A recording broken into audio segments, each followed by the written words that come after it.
Hello, my dear students. I think you might have enjoyed the class that I took yesterday on daffodils. Today, I'm going to discuss the last two stanzas of the poem Daffodils. At the outset, I would like to introduce myself that I am a lecturer in English at TD College in the district of Badak. And let me now go into the text. The last two stanzas of the poem Daffodils. The waves beside them danced, but they outdid the sparkling waves in glee. A poet could not but be gay in such a jocund company.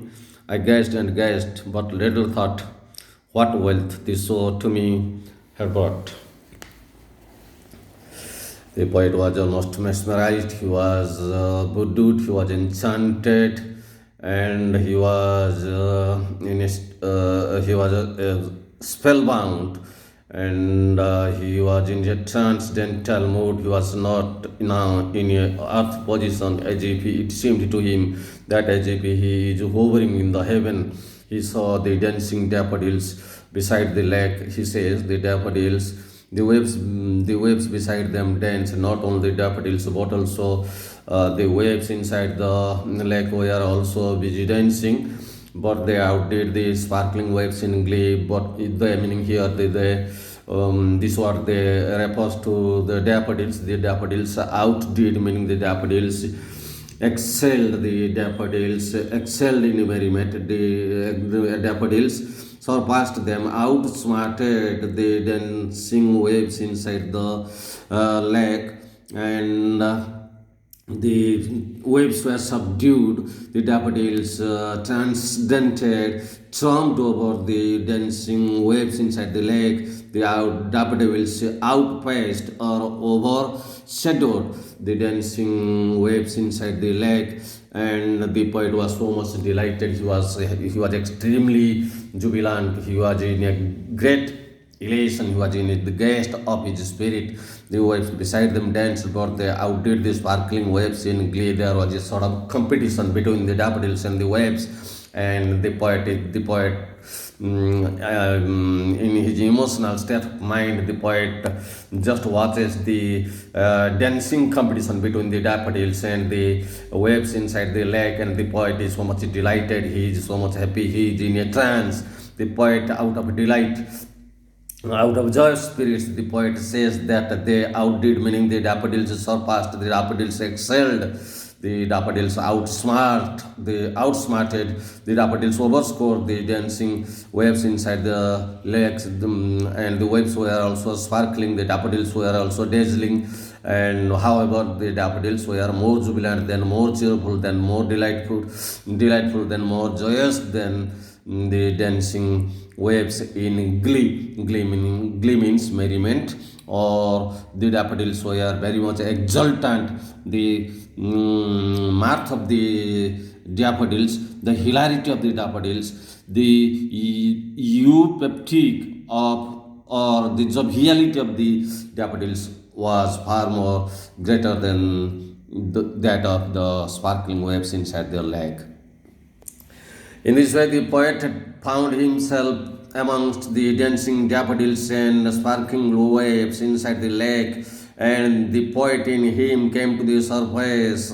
The poetic sensibility blossomed in his heart, and now he didn't have so much fortitude. He could not constrain his fortitude, his patience, and he says that a poet could not but be gay. If a poet finds himself in such a joyful mood, in a joyful situation, joyful surroundings, it is natural on the part of a poet to be extremely delighted. This poet was so much jubilant.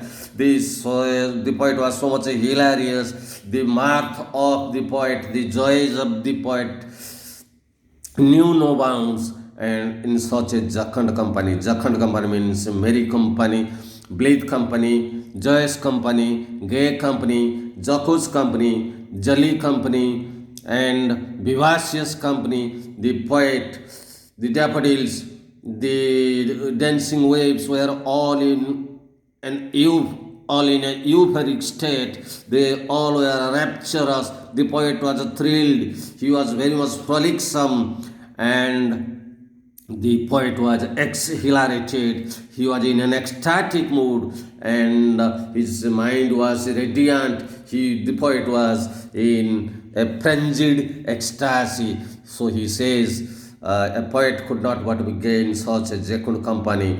I gazed and gazed, but little thought what wealth this show to me had brought. The poet in this way continued the dancing daffodils, and he was mesmerized. He was in a trance. He was spellbound. He was stupefied, and he was he was speechless. He is too much fortitude, too much emotion stopped his voice. It was unable actually on the part of a poet to give vent to all his feelings if he is so much joyous. He says, I gazed and gazed, but this little thought. The poet continued gazing at the dancing daffodils. He continued looking at the dancing daffodils. So what wealth, what happiness, what fortune, what assets, what worth the daffodils had brought to him. He had no thought in his mind about all these things.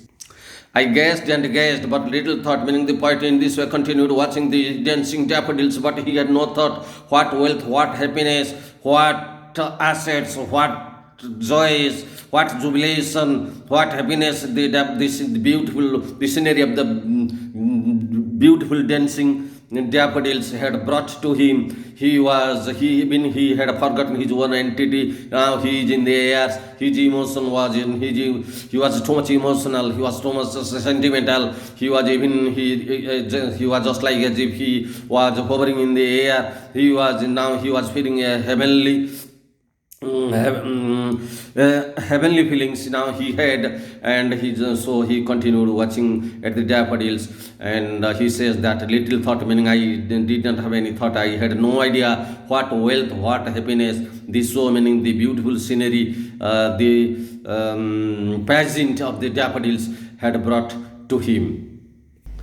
Now let's go to